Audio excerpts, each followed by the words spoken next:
আজকে আমরা basic English গ্রামারের 3 নম্বর ক্লাসটা করব।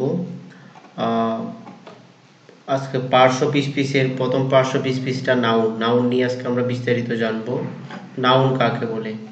নাউন বলতে সাধারণত নামকে বোঝায়। সেটা হতে পারে থিংস, বস্তুর নাম হতে পারে, পার্সন, ব্যক্তির নাম হতে পারে, অ্যানিমেল, কোনো জীবজন্তুর নাম হতে পারে, ফ্লাওয়ার, কোনো ফুলের নাম হতে পারে, প্লেস, কোনো স্থানের নাম হতে পারে। অর্থাৎ তোমাকে যদি বলা হয় নাউন কাকে বলে, এক কথায় নাউন হচ্ছে কোনো কিছুর নামকেই নাউন বলে। সেটা ব্যক্তি হতে পারে, সেটা বস্তু হতে পারে, সেটা ফুল হতে পারে, সেটা কোনো স্থানের নাম হইতে পারে। ওকে, আমরা 3টা এক্সাম্পল দেখব। করিম রিডস এ বুক। তাহলে এখানে করিমটা কি? করিমটা হচ্ছে নাউন। তাহলে করিমটা কোন নাউনে পড়বে? পার্সন, কারণ করিম একজন ব্যক্তির নাম। আই লিভ ইন ঢাকা, আমি ঢাকায় বসবাস করি। তাহলে এখানে ঢাকাটা নাউন, তাহলে ঢাকাটা কোন নাউন হবে?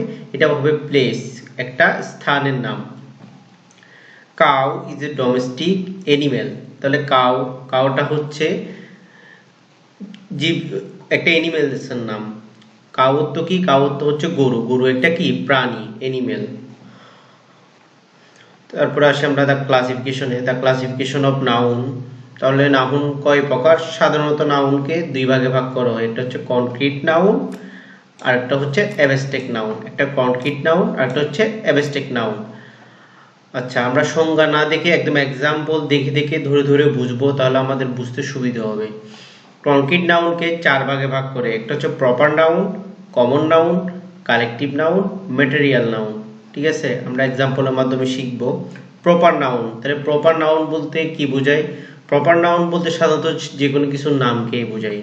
যেমন ঢাকা একটা স্থানের নাম, রহিম একজন ব্যক্তির নাম, রোজ ফুল, রোজ হতো গোলাপ ফুল, তাহলে গোলাপ ফুলের নাম। তাহলে সাধারণত যে কোনো কিছুর নামকে প্রপার নাউন বলে।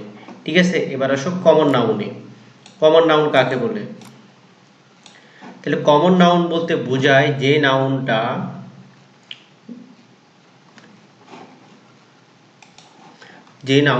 কোনো কিছু সাধারণ নামকে বোঝায়। যেমন বয় অর্থ বালক, কিন্তু বালকের নামটা নির্দিষ্ট করে বলা নাই। বয় অর্থ হচ্ছে বালক, তাহলে বয়টা হবে কমন নাউন। আমি একটু উদাহরণ দিয়ে দেখাই। এই বয়টা হচ্ছে কমন নাউন। আমি যদি ইন্ডিকেট করে বলি রহিম,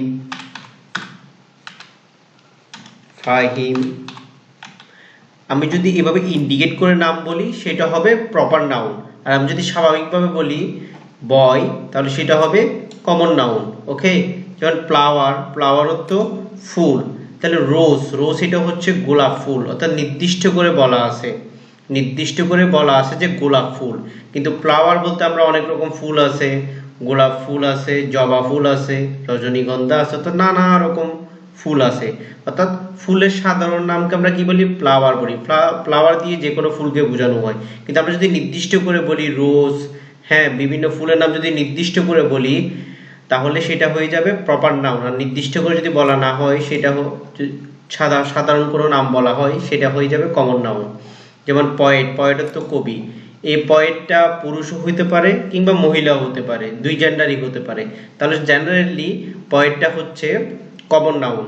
ওকে, কালেকটিভ নাউনে আমরা দেখি। কালেকটিভ নাউন বলতে সাধারণত দলগত নাউন যেগুলো আছে ওগুলাকে বোঝায়। যেমন টিম, একটা টিমে তো একজন থাকে না, অনেকেই মিলে একটা টিম হয়। ঠিক আছে, যেমন আর্মি, যেমন ডিফেন্সের যে নামগুলো আছে আর্মি, নেভি, পুলিশ, এই জাতীয় দলগত যে টিমগুলো আছে সেগুলো হচ্ছে কালেকটিভ নাউন।